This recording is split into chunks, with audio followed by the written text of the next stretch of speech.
John Brennan, an architect of President Obama's policy of drone warfare, prepares for a Senate hearing that could see him confirmed as the new head of the CIA.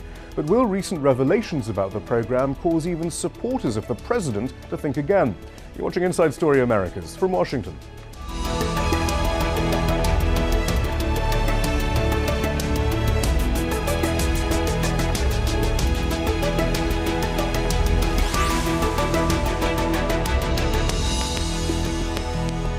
Hello, I'm Shihab Ratansi. In the week that members of the Senate are due to question John Brennan, a discussion finally appears to be taking place in the US media about the program of extrajudicial killing he is thought largely to have designed. A leaked government document obtained by NBC News revealed the Obama administration's legal rationale for the killing of US citizens. And on Wednesday, the New York Times revealed that the CIA has been launching drone strikes from a base in Saudi Arabia for the past 2 years, a piece of information that the Washington Post then revealed it has been covering up for some time as part of an informal arrangement with the government. Some have interpreted President Obama's choice of Brennan to lead the CIA as a sign of his determination to persevere with the secretive policy of drone strikes that's thought to have claimed the lives of hundreds of civilians. However, Brennan's supporters argue he is just the man who can reform the program and perhaps curtail the CIA's increasingly paramilitary role. Up to this point, members of the Democratic Party and the media, who in the past were quick to highlight abuses of power under George W. Bush, have largely given President Obama a pass on the issue of extrajudicial killing. Therefore, there's great interest in the level of scrutiny Brennan will receive on Thursday, both from senators and from the press. I'm joined from Charlottesville, Virginia, by David Swanson. He's an activist and author and has been instrumental in the campaign to make Charlottesville the first U.S. city to pass a resolution against the use of drones. Hopefully we'll have more on that in the course of our discussion. From New York, Michael Cohen is a fellow of the Century Foundation and writes about foreign policy for The Guardian. And in the studio, Joshua Hirsch. He's a foreign policy correspondent for the Huffington Post. Let's begin with some biographical detail of John Brennan. He spent 25 years in the CIA, including a stint as station chief in Saudi Arabia. He was deputy executive director of the CIA's administrative arm under the Bush administration. He had detailed knowledge about the use of what the administration called harsh interrogation techniques, including waterboarding, according to the US media. US media reports also say he helped implement warrantless wiretapping under the Bush administration. Brennan was an advisor to Barack Obama during the 2008 campaign and was tipped to head the CIA, but backed out after being accused of supporting torture during the Bush administration. Brennan had by then condemned waterboarding, but maintained that the practice had saved lives. He also claimed in 2011 that there hadn't been a single collateral death from drone strikes for a year, but multiple reports say that dozens of civilians were killed during this period. David Cohen, actually, perhaps I'll begin with you. I mean, you work at a progressive, non-partisan think tank, and yet you're saying, look, we shouldn't be too concerned, or people shouldn't be too concerned about John Brennan. What is the progressive case for John Brennan? Well, I mean, the case I would make for Brennan, I'm not sure this is the progressive case for Brennan, but the case I would make is that Brennan has built this drone program over the past couple of years in the White House. But he's also one of the people inside the administration who is pushed to put greater restraints on the program and to create more transparency around it. And I think above all, he's someone who's tried to get the drone program away from the CIA and give it to the military to do, which would create more transparency just by simply having it under military jurisdiction.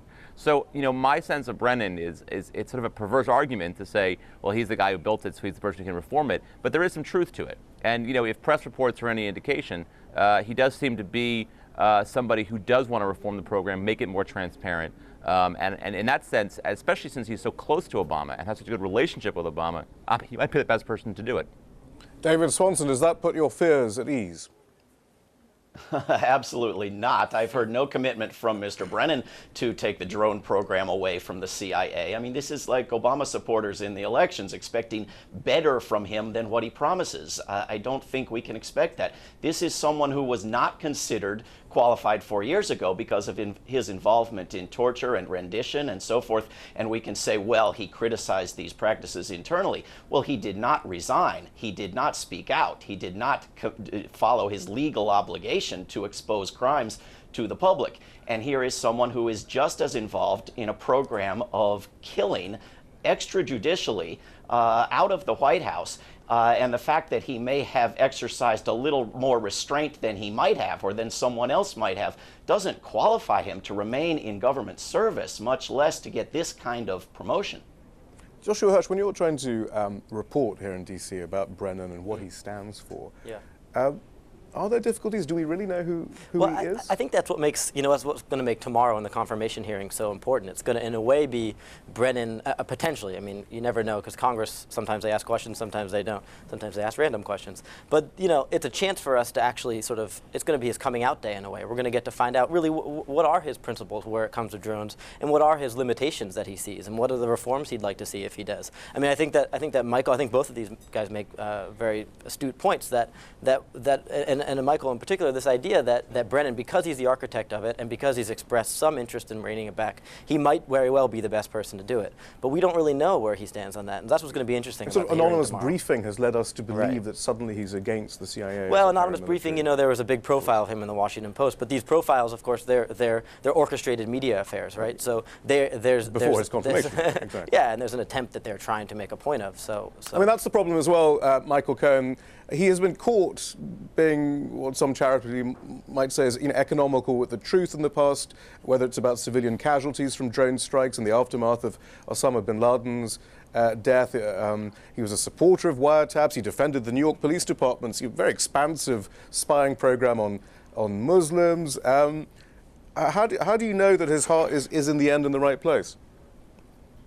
Well, I think Josh makes the right point. We can find out tomorrow to some extent by asking some of these questions to him and finding out where his heart lies. I mean, I would say the reporting has been pretty universal, I would say, to the point that Brennan is one of the people inside the White House who's put more of the brakes on some of what the military and the CIA wants to do on with the use of drones. So I think there's a lot of reporting that suggests that in fact he is somebody who's looking to rein in the program somewhat. But look, I don't think that Obama would have selected Brennan for this job knowing he'd have to testify, before the Senate to get the job, knowing that he'd have to testify once he becomes CIA director, if he didn't want to create more transparency around it. I mean, I think there is something to be said for the fact that Obama could have kept Brennan in the White House and, free from congressional questions, and he's chosen not to do that. So, again, we'll know a lot more about what happens tomorrow, but I think it is say something about the fact that he's even up there in the first place.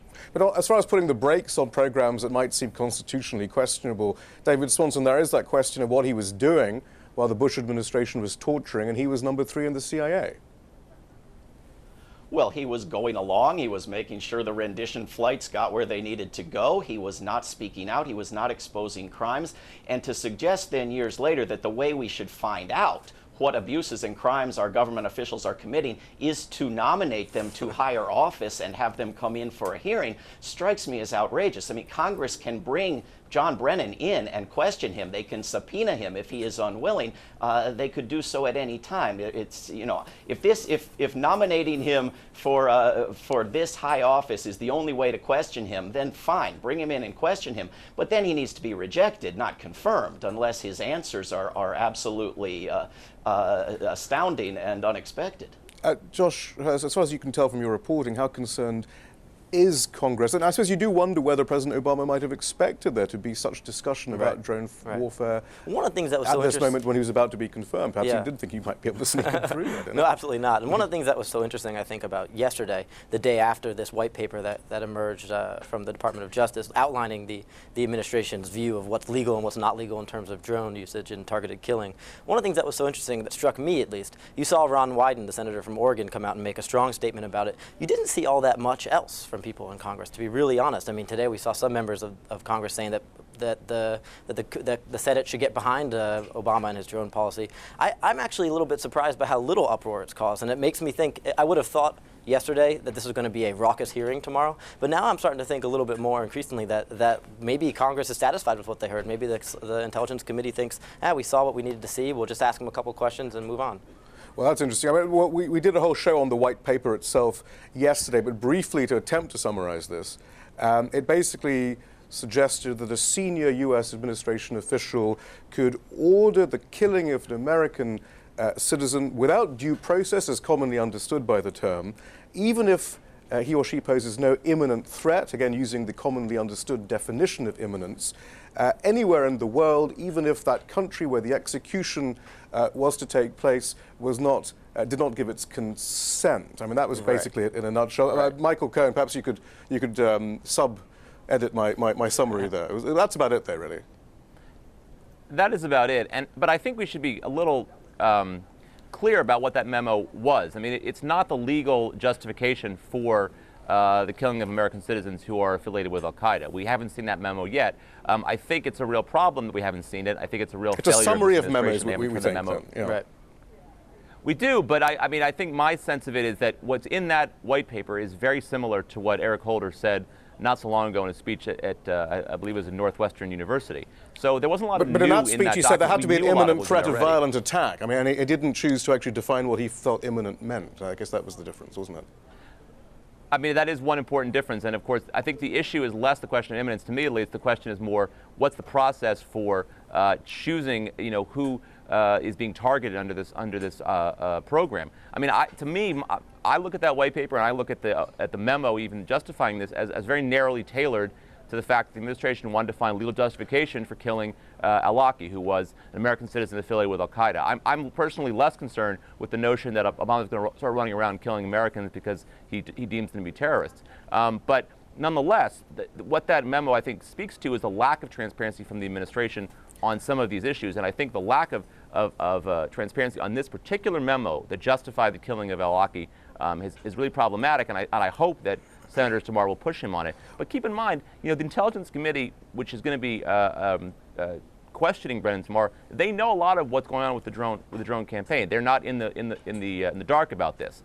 They are, notified when any drone operations actually are conducted. So in a sense, I mean, they know a lot of what this is already. And we think, but I mean, there's a lot of evidence that they know what's going on with these big parts of this program. Just on this issue of transparency, I mean, Joshua Hirsch, have you found out whether, I mean, all of us basically assumed that this leak had come from the administration at first because of the nature of how we find things out. That's a natural assumption to have. But do we know now? No, I don't think we know right now. And I think in a way, that you can look at this a lot of different ways. But I had assumed, to be honest, that was a break from that sort of trend of these sort of calculated leaks from the administration. We know that this white paper was given to members of Congress, members of the Judiciary Committee and the Intelligence Committee sometime ago. Last summer. Yep. And there's a number of them who've been, Ron Wyden among many, who've been very concerned about sort of the lack of follow-through, the fact that they weren't allowed to publicize this, the fact that that actual memo that Michael's mentioning hasn't been released. From the Office of Legal Counsel. Exactly. So you could see the possibility that somebody from Congress said, you know what, that's enough, the Brennan hearing's coming out, let's make a big deal about this. But what's interesting, though, to me lately is,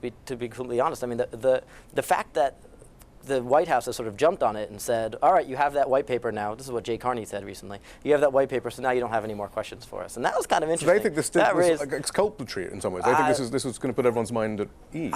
And it might work in a perverse way. I hate to say it. David Swanson, do you feel now finally that there is a debate? Is anyone really defending the reasoning in the white paper? Even the New York Times seemed to come out quite strongly against it this morning. I think if the White House objected, we would begin hearing about a witch hunt and a prosecution for espionage and NBC to be treated somewhat in the direction of how WikiLeaks is treated, and we're not hearing any of that. We're hearing the opposite. I think that the thinking is that these practices are generally acceptable. I mean, Congressman Kucinich a couple years ago introduced a bill to ban something that is by definition already banned, namely extrajudicial killing, and picked up a grand total of 6 co-sponsors. We have polls showing a majority of Americans supporting the president killing with drones whoever he wants. And I think that a lot of this is the result of widespread ignorance and misinformation. People do not know that there are children on those lists. They do not know there are Americans on those lists. They do not know that people are targeted without knowing their names, that people are targeted for rescuing the victims of a previous strike. They do not know the hundreds of civilians and children that are killed because they believe the propaganda. And so the legal justification is justifying something that people have already come to accept. And so we need more of an educational movement about what is actually being done than a better legal justification of a practice that needs to be dismantled and put an end to. Actually, we can bring in John Brennan's defense of drone strikes. Very quickly, Michael, let's just show John Brennan defending them, and maybe that'll give us more of a sense of where he's coming from. Here's John Brennan defending the drone strikes, the first formal acknowledgement of the practice by the Obama administration. By targeting an individual terrorist or a small number of terrorists with ordnance that can be adapted to avoid harming others in the immediate vicinity, it is hard to imagine a tool that can better minimize the risk to civilians than remotely piloted aircraft. For the same reason, targeted strikes conform to the principle of humanity, which requires us to use weapons that will not inflict unnecessary suffering. For all these reasons, I suggest to you that these targeted strikes against al-Qaeda terrorists are indeed ethical and just. You know, Michael Cohen, I mean, the problem with that summary there is we now know about signature strikes, that basically if you're in the wrong place at the wrong time, you know, you're deemed to be up to no good and fair game for execution. We know that the definition of any viable target is basically any person who looks like they could hold a gun, basically, who's male, and things like that. That doesn't necessarily minimize the risks to civilians, and that's the sort of thing that John Brennan is explaining there, perhaps in some ways before we knew some of the more intricate details of the program. Well, I got to say, I mean, I disagree with that assessment. I disagree with what David just said about. It's interesting you're talking about propaganda here. I mean, a lot of what we hear about drones is propaganda, but it's propaganda from, for example, the ISI in Pakistan, who I mean, we do not know the specific details of who is being harmed in Pakistan, for example, by drones. We do not know. We have secondhand information. We have often ISI produced propaganda pushing these reports of hundreds of civilian casualties. We don't know the details. We should know more about what's happening. But I think one thing that's happened on the drone war is that because there's so much secrecy, there's been, I think, a lot of exaggeration of how significant this campaign really is. If you look at, for example, just say in Pakistan, I mean, the drone war in Pakistan has gone down by a third since 2010. We're seeing a decline in drone usage and a decline in civilian casualties. Those are important numbers, and I think what it suggests to me at least is that a lot of the talk about drones tends to be a little bit exaggerated. All right, but what we do know about drones from the administration comes in the form of these authorized leaks. Josh here. And speeches too, like the Brennan. Right, but specifically, I mean, and actually that's what's so interesting about this Washington Post revelation. Actually, one of the best insights we had into how the administration wanted us to look at the drone strikes came from a Washington Post article, which revealed, the information about the kill list and the disposition matrix and all these other things. So then when we hear that the Washington Post knew about a drone base in Saudi Arabia, but sat on it, you have to wonder whether this is the nature of reporting under the Obama administration, that there are quid pro quos underway, frankly. Yeah, I think you used the term collusion or something earlier in the opening. I'm not sure. Informal agreement. I think that's the Washington Post's. I mean, is that what they called it? I mean, I'm a little more flexible to that. I mean, I think it's silly. For one thing, it's silly because now we know people who have actually used the internet have gone back and found that, there's an old Fox News story that was up about it. There's a Times of London story that mentions the Saudi Arabia base. It's as if there's no papers outside of the New York Times and the Washington Post when they say we agreed not to publish it. So it was a little bit pointless for them to do it. But it was also, sometimes that's how it works, right? Sometimes you do have to kind of agree. I think that in retrospect we're going to look back and think that was not the smartest move necessarily. But it was perhaps an insight into how things are done. And meanwhile, though, the government won't release the legal justification. I mean, we were talking to analysts yesterday, said, look, the main concern of some of the people in Congress that they were talking to was there's a legal justification to kill Americans in the United States that's out there somewhere. I'll tell you in a way my main concern, because I think that Michael was right, and David, signature strikes are a huge problem, and I think that they, as you described, they go way beyond what seems to be the sort of accepted legal limitations, although maybe there's some that we're not aware of. But drones aren't going away, right? We may ban them over Charlottesville, but we're not going to ban them over Pakistan. It's just not going to happen. They're the future of war to some extent. But so we have to take these guys at their word about the targeted killings, that these things are regimented and they're careful even and after they're done done right. Paper, you think that it's really as well, right? And so the problem we have is we don't have any form of transparency and accountability, and we don't have a way of measure who's really being killed in these. And so we don't have a way of knowing, even if they followed the letter of the law according to that white paper, is the person they killed, was he actually an Al-Qaeda member or not? Was he a senior member? David These are Swanson, problems. I mean, throughout this debate, there has been this question of double standards as far as President Obama's base is concerned. That the cry has gone up that if President Bush or Dick Cheney had been expanding the drone program and using these sorts of legal rationales for the program, there might be demonstrations on the Mall rather, here in Washington. In fact, actually, after the revelation of this white paper, we heard from one liberal commentator on a nominally liberal TV station here, a chap called Toure. Here was his response. We are at war with al-Qaeda right now. And if you join al-Qaeda, you lose the right to be an American. You lose the right to due process. You declare yourself an enemy of this nation. And you're committing treason. And I don't see why we should expand American rights to people who want to kill Americans, who are working to kill Americans, who are committing treason. This is not criticizing the United States. This is going to war against the United States. If we have people who are working against America, then they need to die because they are plotting to kill Americans. So Toure there calls himself a progressive commentator. David Swanson, do you think, though, that any of this information is finally breaking that shell of Obama's supporters and maybe making them ask more questions? There is no doubt whatsoever that people who have managed to avoid knowing about this or caring about it would be outraged by it if Bush were still president. There's just no doubt. And I think it is significant that the government of Pakistan and overwhelmingly the people of Pakistan are against the drone strikes there. But we should not leave people the impression that reports by good independent journalists and by organizations out of the United Kingdom and elsewhere that are tallying the names and descriptions of the victims and the hundreds of children are propaganda coming out of the Pakistani government. I mean, it's absolutely outrageous. I mean, we have stories in the U.S. media, in the New York Times today, about innocent civilian victims of our drone strikes, including members of community leaders who went to meet with members of al-Qaeda in order to challenge them, who are then killed in a drone strike that wipes out the entire meeting. I mean, these are facts that people need to hear, and to suggest that it's all propaganda coming out of Pakistan is outrageous. And Michael Cohen, especially when we hear about informal agreements with the Washington Post, we have to wonder, we have to be suspicious, surely, of the U.S. media as well, as to what they are reporting and what they're not reporting. Okay, but on the issue of Pakistan, just for example, I mean, Pakistan is complicit in the drone war, and they have been since the beginning.